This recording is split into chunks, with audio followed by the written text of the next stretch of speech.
I'm going to go over how to replace this thermostat, and I'm going to put this part as well as everything I use. I'm going to have Amazon links in the description, so if you don't have any of these things, you can just find it in the description and do this entire project.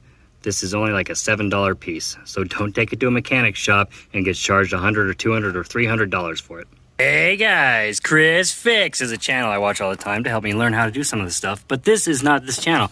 Anyways, I'm replacing that thermostat, and Chris Fix probably also has an awesome video of this same process, but this happens to be on a 98 Chevy Tahoe with a 350 Vortec engine. The only tools you're going to need is a 13mm socket and a 9/16 socket, as well as a wrench to turn them. You go to the front of the truck, top of the radiator, there's going to be a big black hose that comes out, and it's going to end up going right into the engine.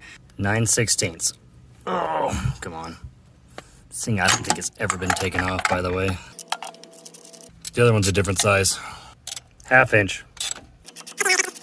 So now that those bolts are off, or studs rather, you can kind of work that up.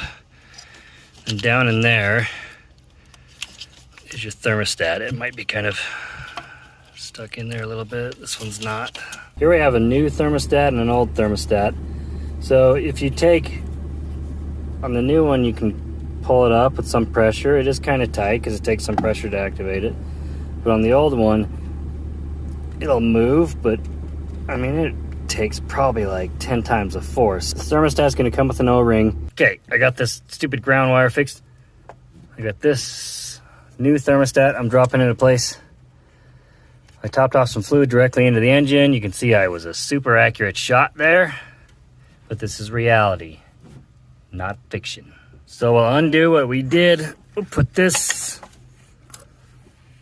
back over it, make sure that that thermostat's seated. This wrench did not even fit in the area. It's because that wrench is for a different thing. It doesn't go in that set.